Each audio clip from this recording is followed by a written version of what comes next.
Hello and welcome back to Seaside Garage. Today I'm going to do some work on the braking system on the 106 Rallye. In the previous video I snapped the bleeder screws on the rear caliper. That is something I always do. It's a trademark of my channel. I then stated that I was going to make a video about trying to extract those bleeder nibbles, but that went completely, as it always does, bad. So I'm not going to make a video because I didn't succeed at all. I still have a chance actually to get it out, but it's going to be hard to focus on this. I have bored out most of the screw, but I don't think I have hit the thread yet, so there's still a chance, and I haven't done much in this one. So maybe I will try some more, but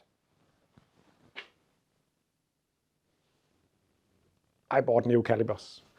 They were cheap. Not extremely cheap, but they were cheap enough that I thought that it would be worth it. And I also installed new brake shoes, also on the front. But still I'm having brake issues, and I was actually expecting that. Because the brakes on this car were bad, and also the calipers were dragging a little bit, so it was a good thing to rebuild them. The issue I'm having is extremely pulsating braking feeling in the pedal and in the entire car. To begin with, I was expecting a very warped brake disc, but it would have to be so warped that it was visible by eye, and none of them seems to be warped at all actually. This car got a brake bias valve, a valve that adjusts the brake bias or the brake force for the rear depending on how much weight you have in the rear. The more weight you have, the more braking power that adds. This system is to prevent that all wheels get the same braking power, because if it did, then the rear would lock up quite quickly because there's not a lot of weight, especially not when braking, because all the weight in the car gets to the front. If the rear locks up on the car, you will have a very big possibility of spinning the car, especially if you do it in a bend, because sliding wheels have less traction than rolling wheels. Therefore, the car would just, like a pendulum, swing around. So it's important to have a brake bias valve. I was suspecting something could be wrong with that. It's not stuck, and I couldn't really explain the fact that the braking force was pulsing that much. Lucky for me, I had another entire brake or rear axle with the brake bias valve still attached. It's over here. Let's take a look at it. This one is stuck. It is completely rusted solid. It could maybe be rebuilt, but it's not the point. The point is that I noticed that this is the brake line for the caliper. It goes into the hose right here, up here, and into this line. This line then goes around here and into the outlet on the valve right here. Now let's take a look at the car. Right in here we have the valve underneath the car. It's difficult to point at because there's not a lot of room, but right through this hole you can see the clamp for the brake hose and line. The line continues on from there and up here. Don't know if you can see it. And then it continues into this port on the brake bias valve, and not this as it is on my other rear axle. So I'm pretty sure, I can't be completely sure, but because it could be wrong on the other axle, and it could even maybe be a different kind of bias valve, or it could maybe even be that it doesn't matter which port you use. I'm no expert on this, but I have to say that it makes sense to me if this valve is fitted backwards or the wrong way. That means that it's trying to compensate the wrong way, and maybe the pressure will just overcome that in pulsing.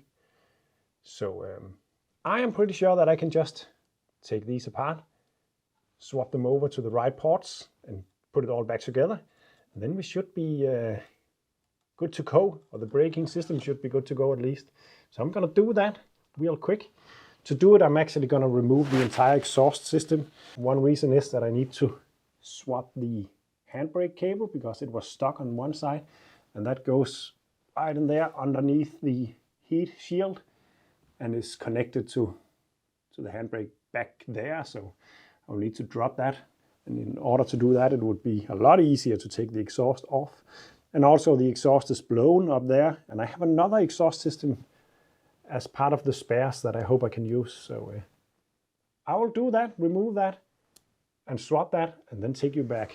So after a small while, longer than I had hoped, no surprise, I have now swapped over all the lines. This one came from here, and the same on the top. So now it's wired up as I think it is supposed to be. I also found a picture on the internet explaining that this should be the right way around, and the way it was before was wrong, but it is still a pretty weird mistake. And also they were very stuck, so they have been there for a long time. I don't really know, I can't remember when this car was MOT'd last time, but yeah. There's no chance that the car passed an MOT with the braking issues that it had before. That is not possible. But either way, I got them all loose. I had to redo 3 of them because I had to cut the pipes. Now it should be good to go. I also changed the brake cables on both sides. It's dark over here. On both sides. So now I'm going to put the heat shields back on. It's not looking too bad up in the tunnel up here, so that's pretty good.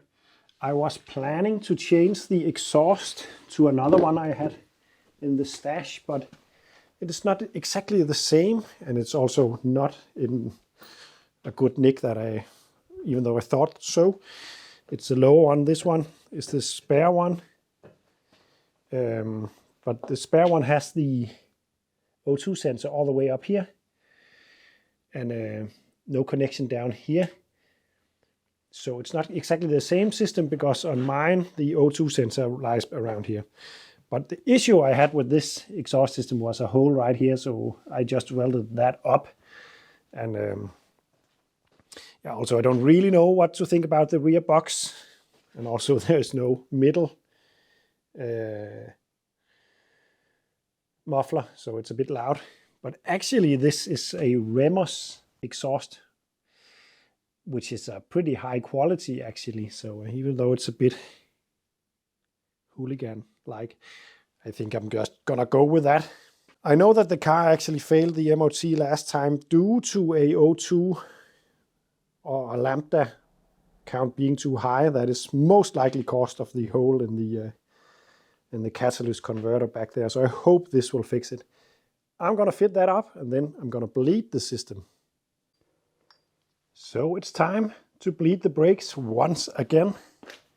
Now that I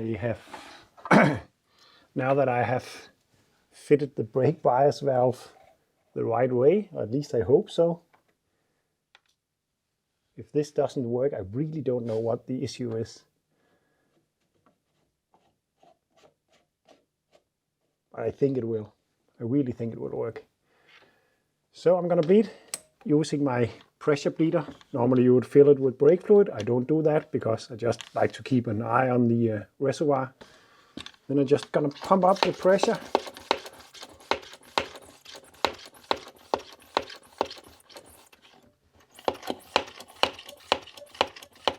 Like this, and then I can just start bleeding.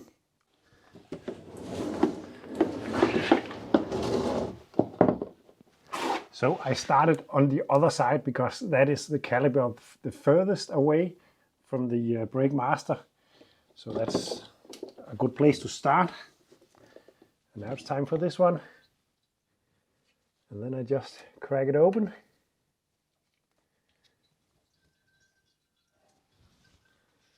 And then I'm letting it run until I'm completely sure that no more air comes out. As you can see, I don't know if you can see it, but air is coming out right now.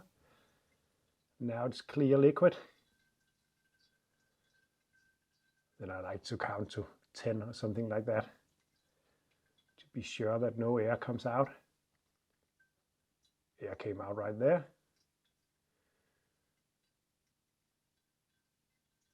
Now it's clear liquid again. And now I'm sure that no more air is in this system. So I'm going to close up the nipple. I really hope it works. Because I got to say that I'm running out of ideas if this is not the issue. I'm sure it's the issue, actually. I really cannot see what in this system could cause such a pulsating brake pedal. Maybe I'm about to learn something new, but I'm pretty sure this is the issue.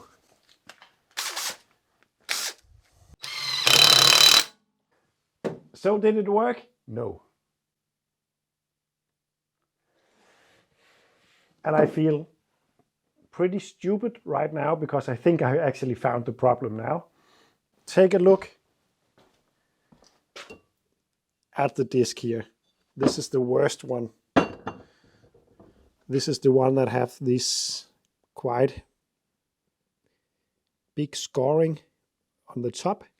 Of course, there will always be a lip on the top side because normally the brake shoes does not go all the way out, so it will make a little lip up here. I don't really feel any lip, but most likely there will be. You can see the old brake pads have some very uneven wear. But what I found that could be the issue is, take a look at my caliber veneers or whatever they are called, these. When I press it together, I have some air up there. But other than that, it is close together and you cannot see air or light through the bottom end of it. Only the top end. I don't know if that makes sense, but that means if I put this over top the disc, then the lip on top won't matter because it's up in the area where air is or clearance is apparent.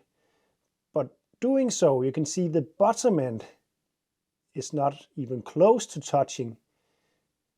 And I can actually rock it from side to side. This means that the disc is not, parallel like this. It is more like this. Of course, I'm exaggerating now, but when the caliper is going to press on this surface, then of course it would hit the top part first, and then it would have to flex into the lower part of the caliper or the rotor. And that could cause some binding and maybe also the vibrations that I'm feeling, but I'm not really sure. I'm only guessing because I really like to find the issue before fixing it. It makes sense in my world that this could be going in like this, and then maybe it's warped as well, so it will wobble on the inside. I'm not completely sure. Either way, I'm going to change them to the new calipers, and I really hope that's the issue. Otherwise, I've just used 80 euros or something like that. But then I have brand new rotors on it. So that's also a nice thing. So I'm going to put those on and then test it. And hopefully the braking issues will be gone.